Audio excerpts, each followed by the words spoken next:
The Wonder Woman sequel is coming out Christmas Day? Man, I must have got the best Christmas present ever this year.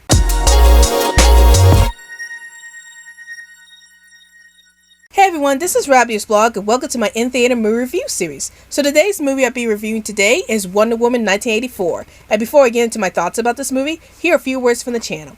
Alright everybody, it's time to get on the social media train. Want to chat with me in 100 words or less? Then check out my Twitter account. Want to talk about movies, TV shows, and video games within the group? Then check out my Facebook account. Want to check out some of my ultra cool fan art? Then check out my DeviantArt page. Want to get the lowdown on everything that's happening on this channel? Then check all of the above. And now, we return to our regularly scheduled program. So Wonder Woman 1984 is a sequel to 2017's Wonder Woman, and it basically starts off with Diana still missing Steve Trevor since Steve Trevor died in the first film. And one day she ends up meeting a woman named Barbara, where they both ended up finding this mysterious crystal that's able to grant whoever holds it wishes beyond their dreams. And it turned out that both Diana and Barbara ended up getting their wishes come true when they both touched the crystal. Diana ends up getting Steve back, and Barbara becomes much more confident, like Wonder Woman. But unfortunately, Maxwell Lord ended up stealing the crystal, and he ends up absorbing the crystal's powers within himself. And now it's up to Diana and Steve to try to find Maxwell Lord so they could stop him from committing all kind of mayhem around the world with his new powers. So before I get into my thoughts about this movie, I want to talk about how I got introduced to Wonder Woman in the first place. So when I heard that Wonder Woman was getting a movie in 2017, I will admit that I was a little skeptical about it because at the time the DCU movies weren't doing that well, and I wasn't sure if Wonder Woman was going to do as well as the other DCU movies. But when I watched Wonder Woman in 2017, I was blown away by how fantastic that movie was and how all the performances from all the actors and actresses were done so well in that movie. So of course I was really excited when I heard about Wonder Woman finally getting a sequel this year, and so I just had to sit down and watch this movie on HBO Max. And I have to admit, this movie was pretty enjoyable to watch. So here are some things that I did like about this film. First off, I really like the performances from all the actors and actresses in this film. Gal Gadot did such a fantastic job as portraying Wonder Woman, as she made Wonder Woman to such a friendly and inspirational character, as well as a very emotional character. I really like the moments with Diana and Steve, as Diana's struggling with trying to decide if she should sacrifice a wish, where she wished for Steve Trevor to come back to her in order to save the world, or she should keep Steve with her, despite the fact that this could cause the world to go downhill. And I like seeing how the film was able to portray that side of her character and how she's trying to deal with trying to be a hero, but wanting to have something that she wanted all this time, which was Steve Trevor the whole time. I also really like Chris Pine's performance as Steve Trevor. It's great seeing him and Diana together again, and I think Steve and Diana make such a great couple, and I really enjoy the moments between the two of them, like they're fighting against the enemies with each other, as well as talking about the rights and wrongs that's going on in the world. And I just love how they support each other throughout this film. And last but not least, I really enjoyed Kristen Wiig's portrayal as Barbara throughout this film. Like, she did such a fantastic job as portraying Barbara, as Barbara starts off as this character who was unsure of herself, but then as the film progresses she becomes much more confident, but then she becomes a lot more morally questionable in her actions. So I really enjoyed that character development with Barbara's character throughout the film, and I think Kristen Wiig did a fantastic job with portraying that development with Barbara's character. Another thing I really liked about this movie were the visual effects. I love how colorful this film looked. Like, this film takes place in 1984, and even though I'm not sure if the 1980s was such a colorful period, I do love how the visual styles makes this movie much more lighter, softer in tone. Like the first movie, most of the colors were pretty much dreary for the most part, but then you go to the sequel and the colors are mostly very colorful and vibrant, and it makes this movie have a more lighter and hopeful tone. And that's what I've seen throughout this movie, is the tone is much more hopeful and much more light compared to the very first film, which was mostly serious for the most part.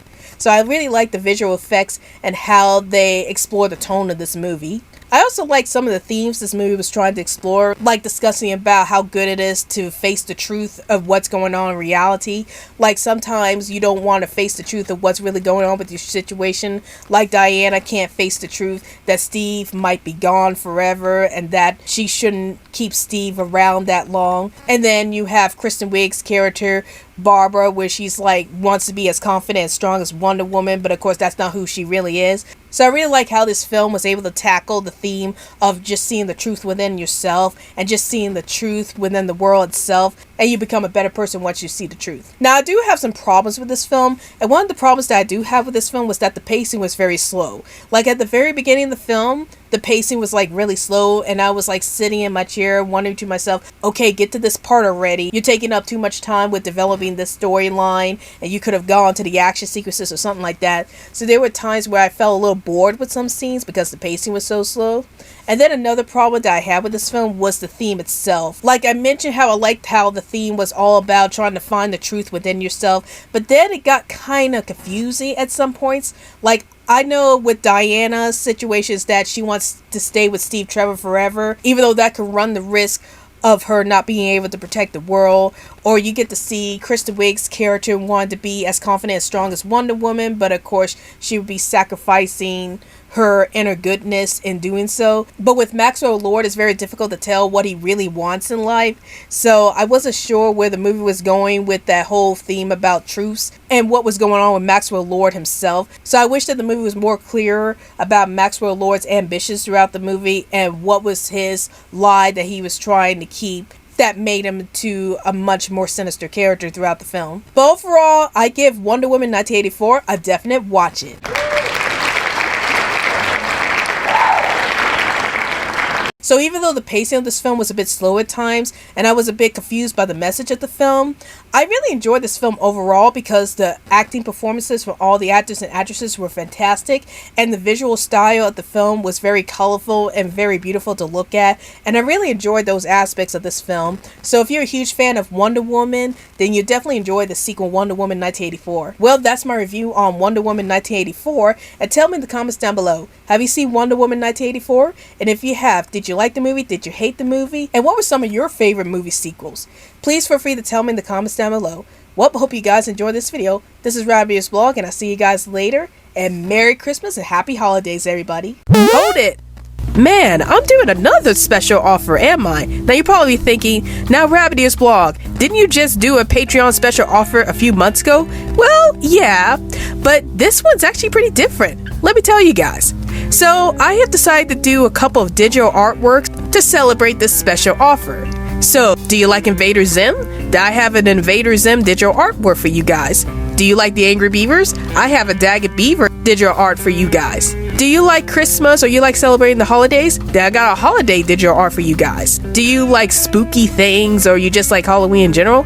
Then I got a spooky digital artwork for you guys. Do you like Sonic the Hedgehog? I got a Sonic the Hedgehog digital artwork for you guys. So you're probably wondering to yourself, now wait a minute, what's the catch here? What is this special offer all about? Well, I'll tell you. If you become a patron between December and January 31st, 2001, then I'm going to email you guys one of these digital arts of your choosing. How neat is that? So please feel free to check out my Patreon page. And if you are interested in owning one of these digital artworks in your own digital art collection, then please feel free to become a patron between December 2nd through January 31st. Special offer lasts until January 31st, 2021. Hey guys, like this video? Then please feel free to hit that like button. And also, hit that subscribe button for more content about video games, movies, and TV shows from this channel.